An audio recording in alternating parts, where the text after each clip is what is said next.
Terima kasih teman-temanku yang ada di bawah, 15.000 abang ya. Jadi setelah dari tadi saya nyimak pertanyaannya abang, beberapa teman yang naik itu kayaknya pertanyaannya abang dengan jawaban mereka itu kayaknya nggak nyambung. Jadi mudah-mudahan jawaban saya ini abang bisa masuk akal dan masuk juga akalnya teman-teman yang ada di bawah. Jadi mengenai penyaliban Yesus, kan tadi Pak Ustaz katakan bahwa apakah di dalam penyaliban Tuhan Yesus itu iblis berjasa, ya kan begitu abang? Begitu. Suara ehonya dikecilin bang, kegedean itu. Oke, siap, sudah.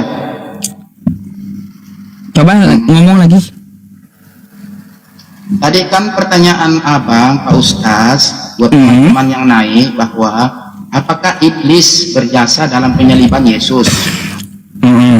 Ya, sebenarnya begini abang, kita lihat dulu dari perjalanan Tuhan Yesus pada waktu dicobai iblis. Mungkin pernah abang dengar itu waktu di Matius 4. Yesus. Sebenarnya abang, saya itu tidak tahu, saya kan Kristen, cuma biasa baca Alkitab, tapi saya itu tidak tahu letak-letaknya di mana. Jadi nah pada waktu iblis mencobai Tuhan Yesus, iblis tidak mampu. Nah, makanya iblis itu mencari jalan lagi, mencari jalan bagaimana Tuhan Yesus itu supaya bisa ditumbangkan begitu. Nah, mulailah masuk di dalam tubuh si Yudas pada waktu diserahkan ke orang-orang yang mau menyalib Tuhan Yesus. Nah, bang, ya. Mohon maaf bang, coba dimatikan aja ehonya bang. Kayaknya teman-teman ini nggak kurang jelas suaranya jadinya. Oke, silakan. Sudah. Ya, nah gini. Nah, iblis masuk lagi mencobai Tuhan Yesus melalui Yudas. Nah, tapi dalam perjalanan itu, nah tadi kan Pak Ustaz bilang apakah iblis itu berjasa? Sebenarnya iblis itu ingin memperlihatkan kepada Yesus bahwa apakah pekerjaan iblis ini bisa berhasil. Nah, bisa berhasil. Makanya iblis itu masuk di dalam tubuh Yudas. Nah, dalam tubuh Yudas itu menyerahkan Tuhan Yesus kepada orang-orang untuk disalibkan. Nah, seandainya Pak Ustaz, Tuhan Yesus pada waktu disalibkan mati dan tidak bangkit-bangkit, nah disitulah iblis berkuasa Pak Ustaz. Seandainya Tuhan Yesus tidak bangkit, tapi karena Yesus bangkit, makanya iblis itu dikalahkan oleh setan. Jadi maut itu dikalahkan oleh kebangkitannya Tuhan Yesus. Jadi iblis lagi itu sudah tidak berkuasa di situ abang, karena Tuhan Yesus bangkit. Seandainya mati terus, tidak pernah hidup lagi Tuhan Yesus, maka kuasa iblis yang berjasa di situ abang. Itu perlu diketahui. Tapi dengan kebangkitan Tuhan Yesus, maka iblis tidak ada lagi sengatnya di situ. Tidak ada lagi jasanya iblis di situ karena bangkit itu Tuhan Yesus. Walaupun iblis menyalibkan dia, katakanlah bahwa iblis yang menyalibkan dia. Iya. Nah, itu perlu kita ketahui Pak Ustaz bahwa yang menyalibkan Tuhan Yesus itu adalah iblis. Baik. Boleh saya tanggapi ya? Ya, silakan abang. Baik, pertanyaannya begini.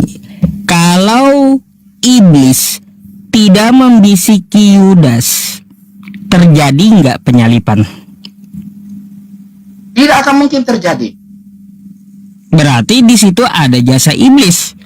Nah, itulah yang saya bilang Pak Ustaz, bahwa seandainya Tuhan Yesus tidak bangkit, maka iblis itu berjasa. Iya. Apa hubungannya? Dari mana datanya? Kan itu pula.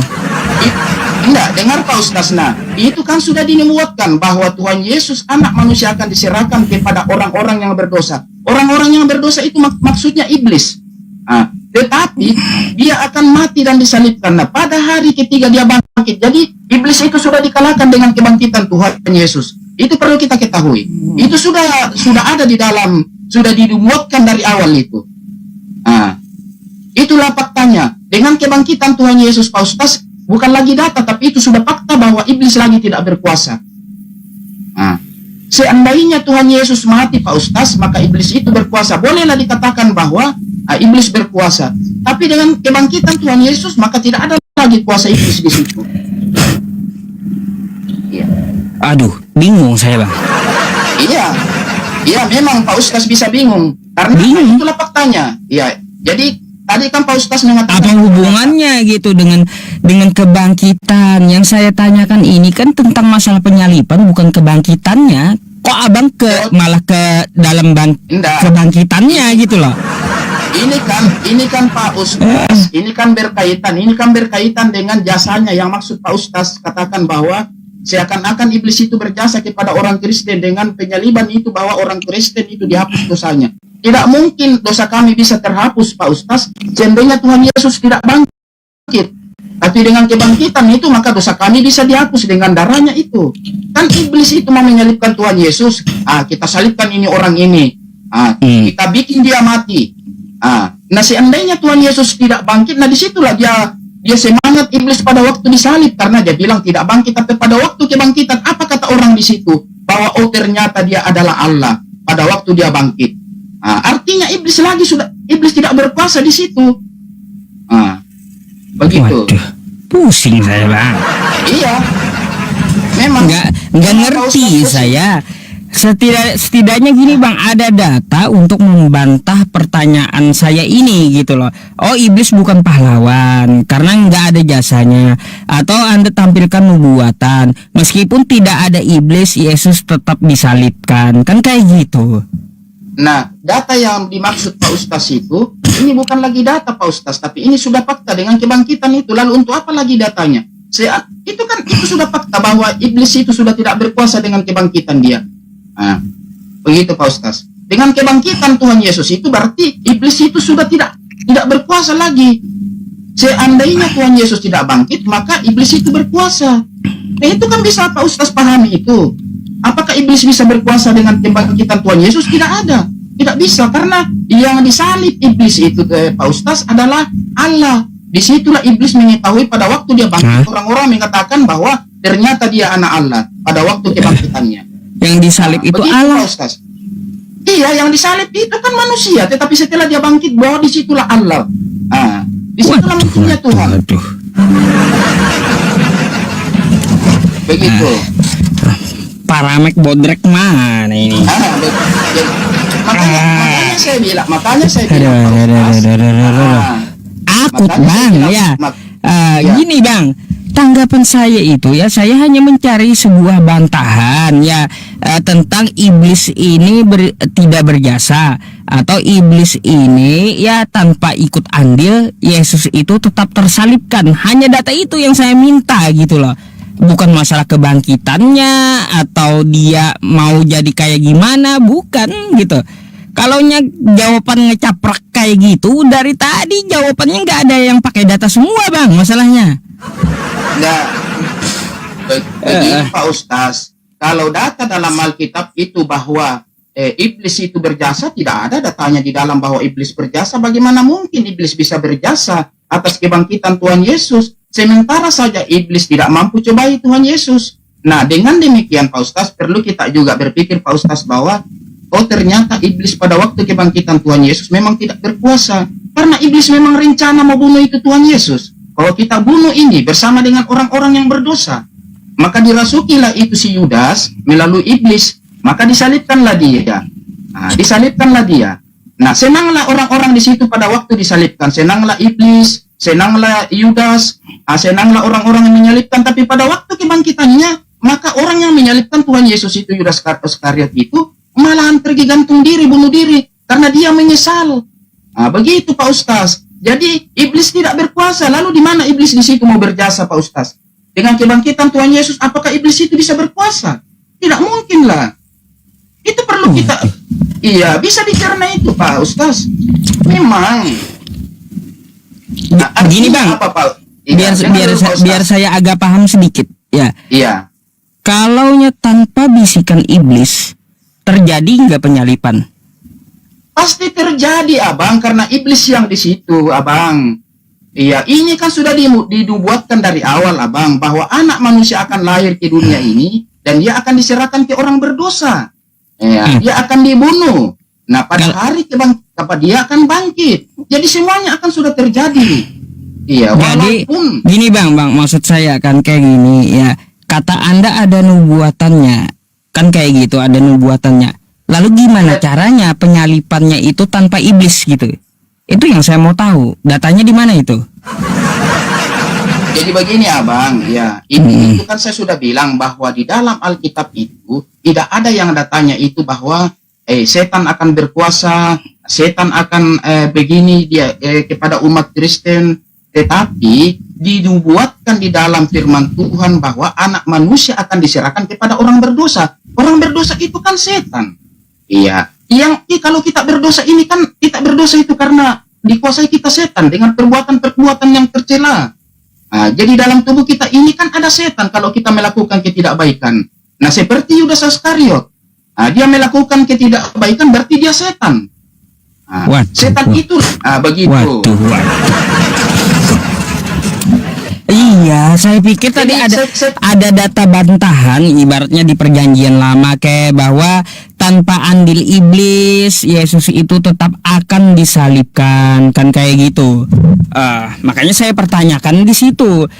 Karena masalahnya kayak gini, ada jasa iblis membisiki Yudas Iskariot untuk mengkhianati Yesus sehingga terjadi penyalipan. Nah, penyalipan ini kan kata Kristen adalah penebusan dosa.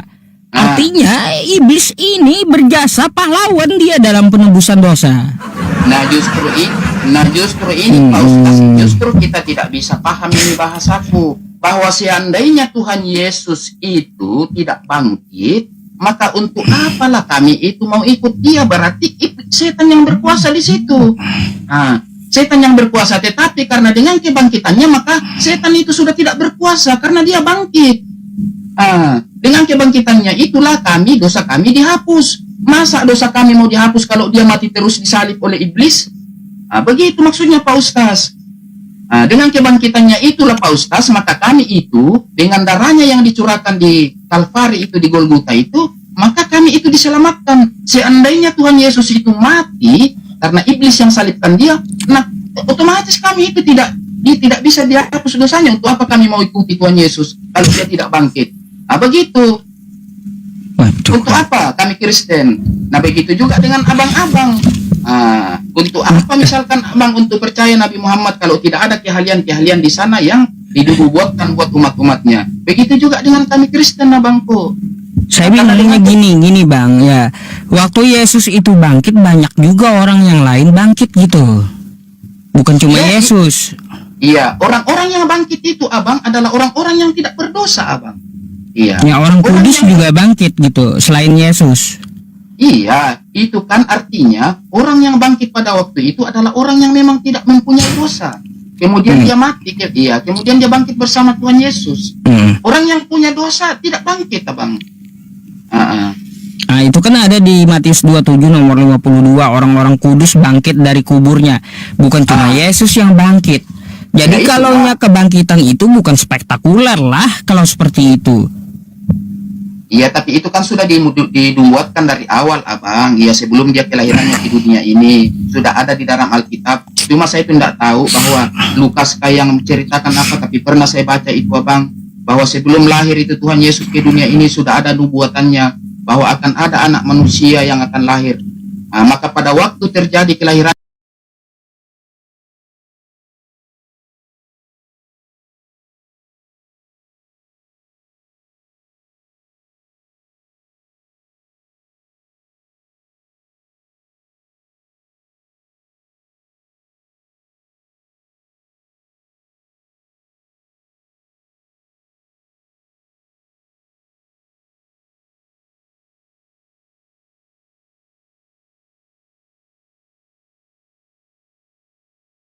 Oke.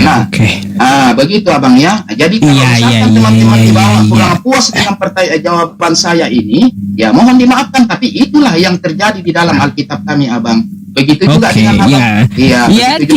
Kita terima aja jawabannya gitu. Kalau soal datanya abangku, datanya itu abang tidak ada memang ditulis bahwa apakah setan itu ambil apa segala, tetapi yang jelasnya bahwa memang itu pada waktu kelahiran Tuhan Yesus itu setan itu sudah mulai mencobai dia. Pertama itu ada dibawa ke bubungan, tetapi dia tidak mampu. Makanya diserahkannya lah kepada Yudas melalui iblis itu yang dibaca tadi Pak Ustaz. Diserahkannya lah anak manusia itu kepada orang-orang yang berdosa dengan campur tangan iblis, supaya bagaimana orang ini supaya bisa mati. Maka disaliblah dia, abang. Tetapi dengan kebangkitannya disitulah maka iblis itu sudah tidak berkuasa, karena dia bangkit. Dia bangkit. Jadi iblis tidak berkuasa lagi atas diri Tuhan Yesus. Oke. Begitu, Thank you abang, ya? jawabannya bang ya. Oke. Udah kalau gitu saya coba dengar dari Kristen yang lain lagi yang antri di bawah gitu ya. Bagaimana Oke, jawabannya? Siapa Saya tahu juga ada akan data mendengar. gitu ya. Iya, Oke. saya juga akan mendengarkan abang. Oke, jadi Oke. mohon maaf abang kalau saya tidak bisa menyajikan data, tetapi apa yang saya katakan ini adalah fakta. Ya, bahwa dengan kematian Tuhan Yesus itu iblis merencanakan bahwa dia akan menguasai dengan dibunuhnya Yesus bersama orang berdosa. Tapi dengan kebangkitannya itu abang, maka iblis itu sudah tidak berkuasa lagi atas diri Yesus. Begitu Oke. abang. Oke. Terima kasih. Selamat malam teman-teman. Selamat malam. Oke.